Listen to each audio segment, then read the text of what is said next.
Hey everybody, welcome to Friday's Live. I actually made it today. I have lots of plans that don't always happen. I'm sure you guys understand that.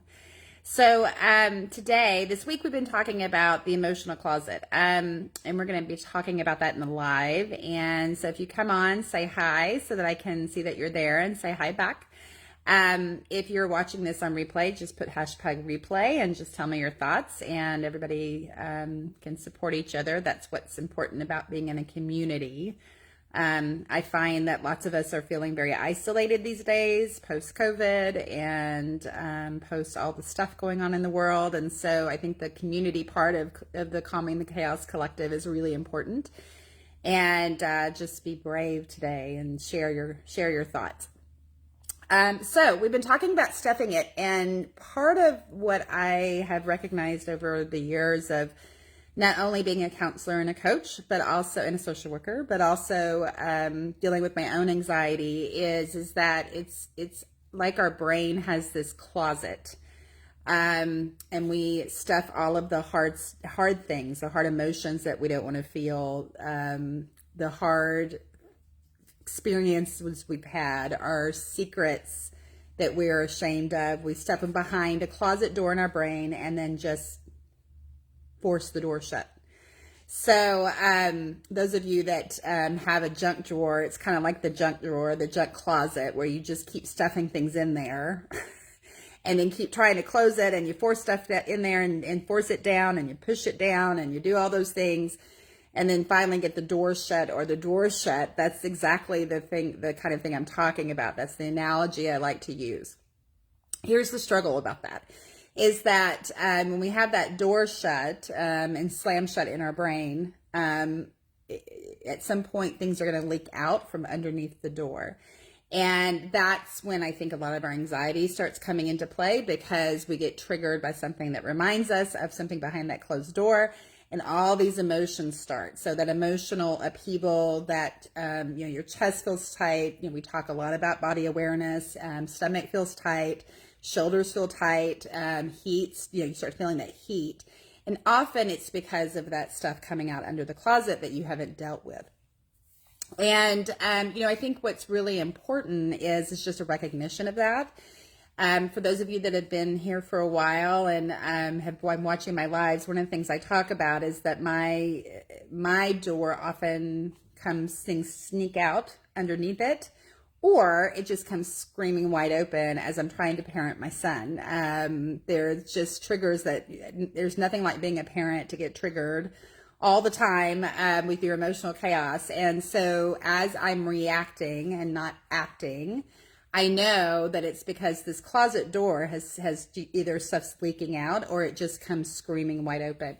I think the important thing about it screaming wide open is often what happens is when really tough stuff in our lives happen, that closet door just cannot remain shut anymore.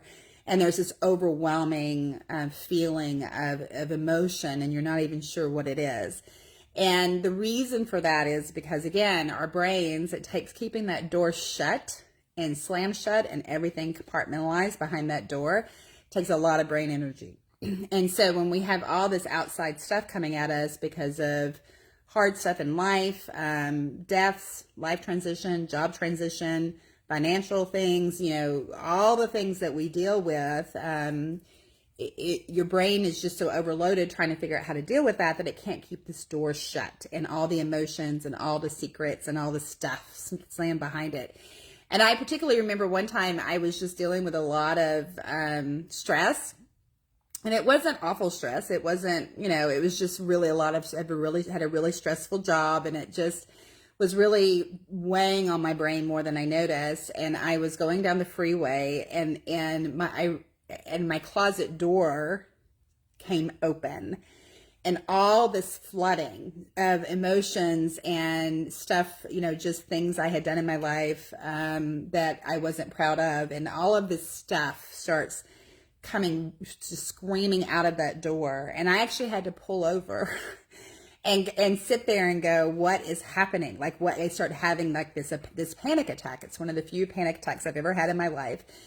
And it's because my brain just got overloaded with all of these things that I was keeping, and the shame that often happens when we stuff that stuff as well. And so, what I think the important thing is that God did not intend for us to have that closet door. He intends for us to share with each other, to be vulnerable, to find those people in your community that you can really hang on to and help, have them help you as well as you help them, which we talk about being very, very difficult. But I just want you to kind of think as you're going through the next week, how am I stuffing? Another way to think about stuffing is compartmentalizing. And so I am an expert at compartmentalizing. It's a good coping mechanism. Like most of our mechanisms that we have in our tools that we have that are not necessarily healthy, there's healthy pieces to it. So compartmentalizing is a very healthy way to go through life. It lets me function at work. It allows me to function when I need to parent. But when I do that too much, that compartmentalizing is when that closet door gets stuffed full of emotions and I don't deal with it. And so journaling is a great way. I talk about buckets of like, this is the stress from this bucket, and this is my emotion from this bucket, and this personal bucket is this, and the work bucket is this. And so just trying to find ways to get that stuff out. If it's not something you're comfortable sharing with a friend, or if you're feeling very isolated and don't have that community, I just want to tell you, this is your community. These people that are in this community are doing the same things that you guys are going through. They're going through as well. I can assure you of that. And but just getting the emotions out. If you can't do it with a friend, then you can do it with yourself through journaling. I always talk about writing things out because the writing forces the two parts of your brain to work together, and that becomes the really critical piece. There is motion at my front door, so my dog's probably going to start barking. But just get it out. It doesn't matter how you get it out, whether that's a one-on-one coaching, whether that's counseling, whether that's some of the programs we do through Cerebrations. I've got a new workshop coming up in the next couple weeks I'm super excited about, and I think it will help you through this process. But just absolutely get it out, because when you don't get it out and you have all these emotions stuck behind a closet, it really creates a lot of anxiety that you're not even aware of. Because again, it takes a lot of mental energy to keep that stuff stuffed back and not talk about it. And then you don't have the energy you need, the mental energy you need to deal with the anxiety. So just a tip for today, and I'm glad to be back on live. I've missed being live with you guys. Again, if you are watching, say hi, so I know that you're there. If you're watching this on replay, just say hashtag replay.